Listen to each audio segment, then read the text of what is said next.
waa ofii arguu barbaada artistii ofii arguu barbaada artistii sun jira jedhee filannoof dhiphachuu qabu Gujirraa gaafa dhufu Wallaggarraa gaafa dhufu Jimmarraa gaafa dhufu Arsiirraa gaafa dhufu Baareerraa gaafa dhufu nama isa fakkaatu artistii ofii barbaadu barana argachuu danda'a jechuudha akkaataa namatti hubadhetti lakkoofsa artistootallee hedduudha akkasumas ammoo kana jechuun hagam takka dhaabbanni kun dhimmamee Oromoo tokkoomsuu irratti hojjechaa akka jirullee hin agarsiisa cimina isaaniitii kuni jabaachuu qaba itti fufuu qaba nuti egaa uummata keenya bashannansiisuuf fulbaana 23 irratti shaakalaa gochaa jirra hundi keessanuu ammaas irra deebi'ee baga irreechaa bara 2018tiin isin gahe jedha horaa bulaateedha.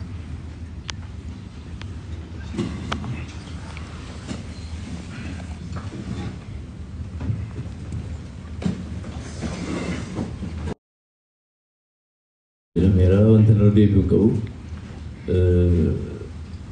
yeroo jalqabaa koo yeroo hirmaatu barreen gaddaaraan ceemnaan bisteetii tokko natti toleera garbi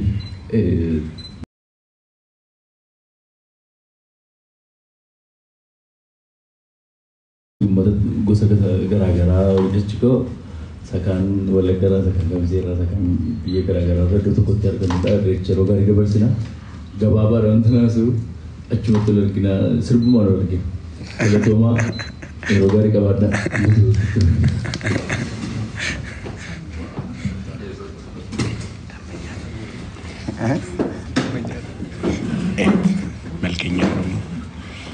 Malkenya Oromoo. Anamma yoon achi taa'u jaambuun haasee adama haasee garuu waan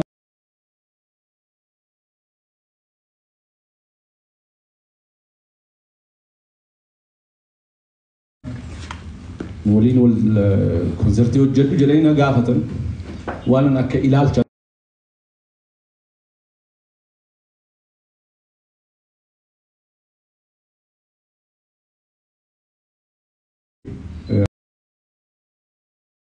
aartii keenya keessatti muuxannootu hir'ata gruupiin tokko dhufee waggaa tokko hojjeteetu isa taanutti immoo badaa jechuudha. Kanaaf so waggaa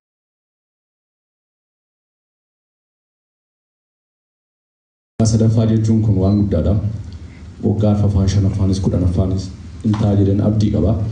So muuxannoo keessan kanaa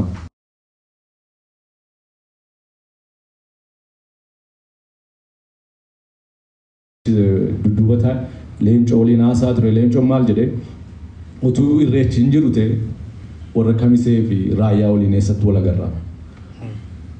Dhuguma immoo amma namni hundumtuu as kamisee irraa raayyaa irraa najjoo irraa mandii irraa gujii irraa yaaballoo bakka hundumaati irreechaa jedheetu as dhufaa nuti illee dargaggoota fagoo jiran shamarran qarreef qeerroo waliin wal arguu caalaa wanti na gammachiisu jiru. Kanaaf immoo numaan waltajjii sirriidha. Konsertiin kunis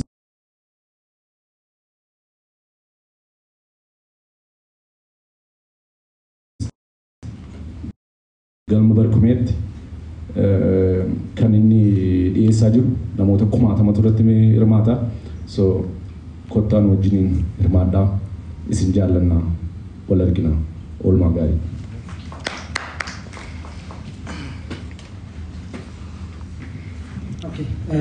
Gaaffii silaa qabannetti dabalata gaaffii kan biraa namoonni qaban jiraatan yeroon kun yerootti sagalee keessan dhageenyudha jechuudha.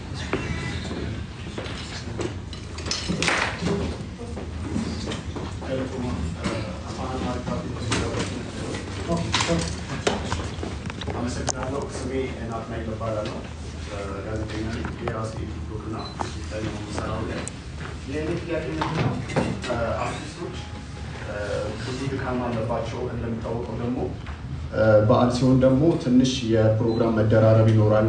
በዚህ ላይ ደግሞ አርቲስቶች ብዙ ጊዜ ዘፈንን የሚያክሰው ካለ ለሊት ነው የሚሰሩት። በዚህ ላይ ደግሞ የተለያዩ ናይት ክለቦች ይሰራሉና ድካም ይኖራል። ይሄ ነገር እንዴት አስባችኋል? ለምሳሌ something የሆነ አርቲስት ቢጎዳና የሆነ ማለት የሚቀርበት አይነት ሲቹዌሽን ቢፈጠር ለምንድን ነው ይሄንን ያልኩት? ለምሳሌ በቅርቡ የተፈጠረ የአዲስ ዓመት ዕለት ይመስለኛል አንድ ትልቅ በአማርኛ የሚዘፈን አርቲስት በጣም በተደራራቢ ሁኔታ ናይት ክለብ ላይ ይሰራል እና ድካም ነበረ። ድካሙ ደግሞ ያመጣበት ጫና የጤና እክል ገጥሞት እንደዛ አይነት ሁኔታ ተፈጥሯል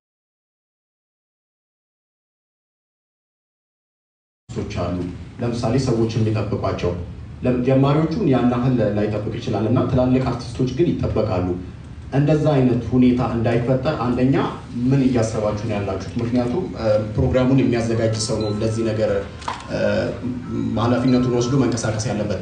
ሁለተኛ ጥያቄ ደግሞ የፕሮግራም መደራረብ ይኖራል። ለምሳሌ ሌሎች ቦታዎች የሚዘጋጁ ዝግጅቶች አሉ። ለምሳሌ ናይት ክለብ ላይ አርቲስቶች ይጋበዛሉ። የተለያዩ ፕሮሞሽኖችንም እየተመለከተን ያለ ነው። ይሄን ነገር ምን አስባችኋል? በዕለት ዕለትም ደግሞ በተጨማሪ ሌላ ቦታ ዝግጅቶች አሉና እንደዚህ አይነት መደራረቦችን ምን አስባችኋል ማለት ፈልጋለሁ። በተጨማሪ ጥያቄ አላብዛና ከገጠር ነው የሚመጣው አብዛኛው ሰው ነምኒኬና ባይናን አባዲያ ዳግፋ ከፈልቲን ኢሲን ከፈልቺስተር እነሱን ኮንሲደር ያደረገ ነው እንዴ? ይሄም ሌላ ጥያቄ ነው። ግን ሳላደንቅ ማለፈው ነገር ምንድነው ሁሉንም አካታችኋል አርቲስቶችን እና ማለት ጀማሪዎችንም ትላልቆቹንማ ይሄ ደግሞ የሚደነቅ ነው። አድናቆቴን በዚሁ ገልጻለሁ። ጥያቄ በደንብ ይመለስልኝ። አመሰግናለሁ።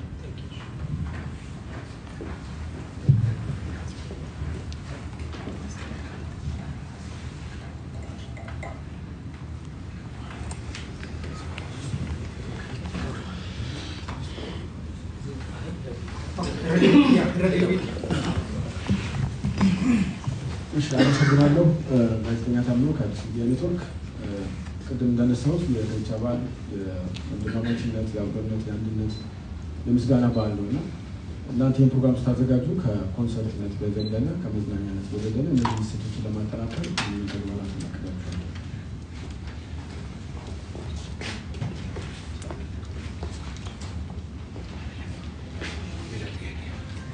namni kan biraa jira?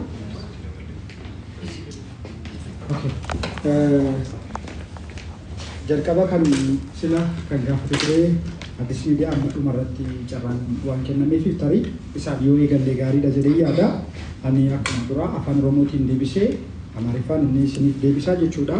Dhimma sagantaan irreechaa yookaan immoo bifa maaliitiin bifa tokkummaa eegsisuu danda'uun tokkummaa biyyaa haala jiruun akkamitti yaaddanii gaafii jedhudha yoo dogoggoruu baadhee. So nuti akka numaanitti wanti nuti amannu irreechi